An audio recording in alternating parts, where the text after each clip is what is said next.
Donald ট্রাম্পের সঙ্গে বৈঠকে হাস্যোজ্জ্বল নরেন্দ্র মোদি। এই বার্তাই দিচ্ছে স্বার্থ হাসিল হয়েছে তার। মার্কিন মুলুকে ক্ষমতার পালাবদলের পর প্রথমবার যুক্তরাষ্ট্র সফর করেই জিতে নিয়েছেন ট্রাম্পের মন। পেয়ে গেছেন জ্যাকপট। এখন আর চীন, পাকিস্তান কিংবা বাংলাদেশ নিয়ে ভয় পেতে হবে না। হাতে আসছে অত্যাধুনিক যুদ্ধবিমান F-35, যে বিমান বিশ্বের গুটি কয়েক দেশের বিমান বাহিনীতে আছে। মার্কিন মুলুক সফরে গিয়ে মোদির এমন অর্জনে বেজায় চটেছে পাকিস্তান। আওয়াজ তুলেছে দেশটির পররাষ্ট্র মন্ত্রণালয়। ইসলামাবাদ বলছে, শুধু ভারতের কথা শুনে তাদের সামরিক সহায়তা না দিয়ে সব পক্ষের কথাই শোনা উচিত।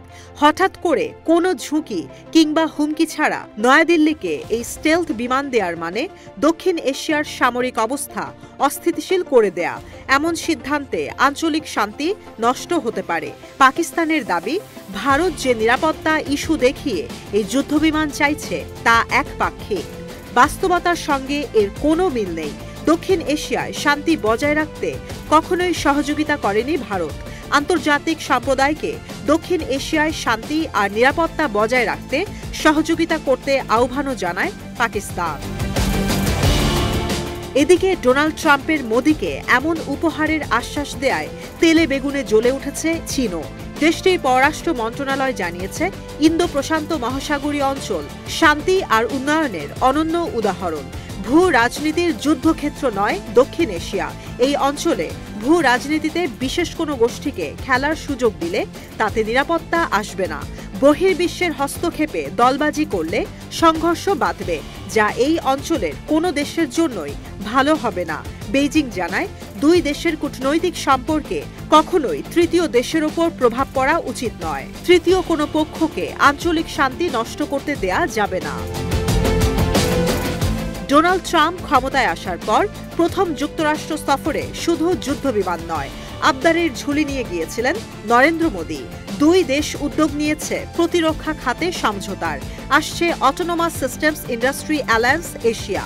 এই জোটের আওতায় যৌথভাবে স্বয়ংক্রিয় সামরিক পণ্য প্রস্তুত করবে দুই দেশ। সমঝোতা বাড়বে আকাশ, স্থল আর সমুদ্র পথের জন্য প্রতিরক্ষা পণ্য তৈরির। দুই দেশের সামরিক বাহিনীর একসঙ্গে হবে প্রশিক্ষণ, মহড়া, প্রযুক্তি নিয়ে গবেষণা। ভারত যুক্তরাষ্ট্রের এমন সামরিক সক্ষমতা নিয়ে ক্ষোভে ফুঁসছে চীন, পাকিস্তান। মার্কিন সামরিক পণ্য প্রস্তুতকারক প্রতিষ্ঠান লকহেড মার্টিন বর্তমানে যুক্তরাষ্ট্র, যুক্তরাজ্য, অস্ট্রেলিয়া, ইটালি, তুরস্ক, নরওয়ে, নেদারল্যান্ডস, ইসরায়েল, জাপান, দক্ষিণ কোরিয়া, বেলজিয়াম সহ বেশ কয়েকটি মিত্র দেশের জন্য 3টি মডেলের F-35 যুদ্ধবিমান তৈরি করছে। ভারতের কাছে স্টেলথ প্রযুক্তির এই যুদ্ধবিমান ছিল না। মার্কিন কংগ্রেশনাল রিসার্চ সার্ভিসের তথ্য অনুযায়ী ভারত আগামী 10 বছরে সামরিক খাত আধুনিকায়নের জন্য $20,000 কোটি বেশি ব্যয় করবে।